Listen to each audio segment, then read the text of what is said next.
matin. ñi ngi ak maître Bamba Cissé finalement seen client di Ousmane Sonko dañ ko jàpp est-ce que mën nga ñu wax lu tax ñu jàpp ko.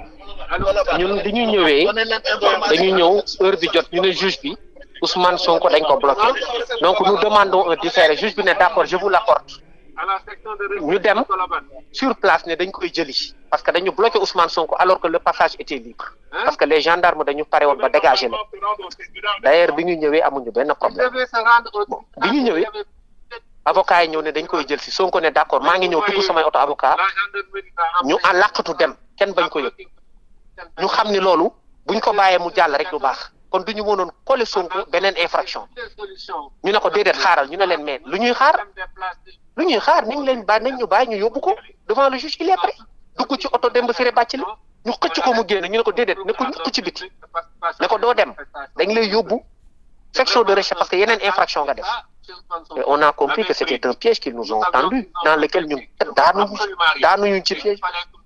daanuñu ci piège bi daanuwuñ ci ñu bëgg a rectifier wu bien au contraire ñoom ñoo daanu ci piège bi ñu bëgg ñu rectifier loolu bëgg ko rectifier léegi jàpp ko ne léegi dañ koy yóbbu pour participation à une manifestation non autorisée ak trouble à l'ordre parce que xam nañu dossier viol bi mënul am sax mandat de dépôt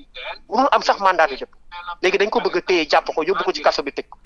mais ci loolu ñu ne yéen da ngeen bëggoon jël seen yoonu bopp te ñoom bëggutoon ngeen jaar fi nga xam ne moo di avenue Cheikh Anta Diop est-ce que c'est vrai. loolu c'était avant même bu amee c'était avant mais décanté nañ situation bi ba ñëw même le préfet oh, il a compris lii mais lu rafet la avocat yi dem jëli ko ne léegi nañ ko dugal seen oto ñu ne d'accord nañ ko bàyyi waa gendarmerie ñëw ne d'accord léegi dem ñu waxtaan seen biir. xam naa ñu ne bu ñu bàyyee avocat yi yóbbu ko rek day génnaat nekk liberté provisoire coow li ne cour bu boobaa ñun dañuy ñàkk li nga xamante ni actuellement loolu la intention ñenn ñi làqatu ci dossier bi bëggoon pour ñu jàpp ko léegi nag ñu ne leen ñun solution bu ñu leen di offrir mooy ñu jël ko yóbbu ko ci juge bi parce que juge bi moom lay xaar ñu ne ñu déedéet dañu leen indi yeneen infraction yoo xam ne bokkul ak dossier bu njëkk ba mooy trouble à l'ordre public ak participation à une manifestation non autorisée donc occasion bi c'était trop beau pour ñoom ñu raté ko malheureusement amuñu woon benn prétexte parce que ñun bi ñu ñëwee ñu gis ñu décanté situation bi ñu ne bu ngeen bàyyee ñu décanté situation bi rek ñun dañuy daal donc loolu moo tax actuellement problème amul woon ñu ne léegi dañ koy arrêté yóbbu ko section de recherche mu ngi noonu yóbbu nañ ko embarqué nañ ko. léegi yéen avocats yi am ngeen droit tamit assister ko ci section de recherche. dañu bloqué d'abord au rond-point Stel Mermoz nañu doo leen dem il a fallu que ñu woo batuñu pour ñu bàyyi ñu dem. léegi lan lay encourir ci loolu. xaw ma lu muy encourir pour l'instant dañu bëgg ouvrir beneen dossier léegi nag bu ñu demee section de recherche on verra mais mënuma anticiper ci fond dossier bi xaw ma luñ ci bëgg a wax parce que c'est des infractions farfelues yoo xam ne ku ñu jaaxle ñoo ko fi bëgg a indi parce que benn prétexte lañ am pour bëgg a gàqal Ousmane Sonko. mu bañ a candidater en 2024 c'est ça l'objectif c'est pas le code pénal c'est le code électoral donc c'est ça la vérité actuellement yóbbu nañ ko donc dañuy appeler l'opinion à témoin l'opinion nationale et internationale face à ces forfaitures qui sont en train d'être commises au Sénégal un opposant qui n'a que le seul tort de s'affirmer ñu bëgg ko jàpp ak ay primates avocats yi ñëw décanter situation bi ñu ne leen décanter ngeen situation mais duñ leen ko may parce que day yomb il faut que ñu coller ko infraction pour empêcher ko mu nekk candidat en 2024 c'est ça la vérité. Maître, est-ce que vous pouvez nous faire un résumé par rapport à la situation en français? Je dis simplement qu'on est face à une forfaiture. Nous avons été étonnés parce que nous avons fini par décanter la situation en quittant le palais de justice pour aller venir prendre notre client parce qu'on a vu que ça bloquait et le juge l'attendait de façon incessante. Nous avons demandé au juge de nous laisser du temps pour aller prendre Ousmane Sonko et le mettre dans notre véhicule. Il est d'accord. On est parti. La situation était décantée. Sonko est sorti pour entrer dans notre véhicule. Et ils ont dit qu'il n'y avait pas de problème. Mais ils nous ont demandé d'attendre. Et après concertation, ils ont dit non. Vous avez décanté la situation, mais on est obligé de lui coller d'autres infractions. Et ça, on a compris qu'ils voulaient nous mettre dans un piège qu'on a réussi à déjouer.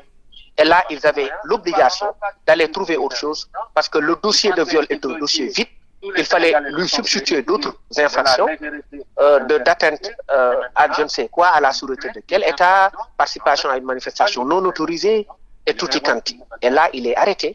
Il est actuellement pris en tenaille par les gendarmes pour être conduit à la section de recherche. On va lui coller le motif de trouble à l'ordre public certainement. Et par participation à une manifestation non autorisée. Le gendarme nous l'a dit clairement. Mais il n'y a pas eu de manifestation. Non, lui, il n'a pas manifesté. Il est sorti pour aller répondre au rendez-vous du juge. Les avocats sont venus proposer leur offre de médiation parce que lui, il n'a pas refusé d'y aller. Mais c'est les gendarmes qui l'ont bloqué. Les avocats sont venus dire aux gendarmes que nous voulons que vous le laissiez entrer dans notre voiture pour qu'on rejoigne le palais de justice. On a besoin d'être entendu par le juge. Ils ont été d'accord au départ avant de se concerter pour revenir nous dire, certes, maître, vous avez décanté la situation, mais on lui colle d'autres infractions. Parce qu'il faut lui coller une infraction, effectivement. C'est là où Sonko avait dit hier qu'il voulait éviter que d'autres éléments ne naissent des flancs du premier dossier. Et ça, c'était notre position de principe. Et là, on a vu qu'ils ont fait tout. Même si Sonko ne s'était pas déplacé, ils allaient lui coller un dossier une affaire de rébellion. Il se déplace, ils lui colleront une autre infraction. Même s'il avait répondu au juge et qu'il sorta dans une heure au-delà du couvre-feu, ils allaient lui coller une infraction de violation du couvre-feu. Il fallait simplement qu'il colle une infraction à Sonko et ils veulent réussir à faire ça. Je pense que c'est une forfaiture qu'il faut éviter. Merci beaucoup, Maître Bamba Cissé. Merci, Papa. Merci. Dakar Matin.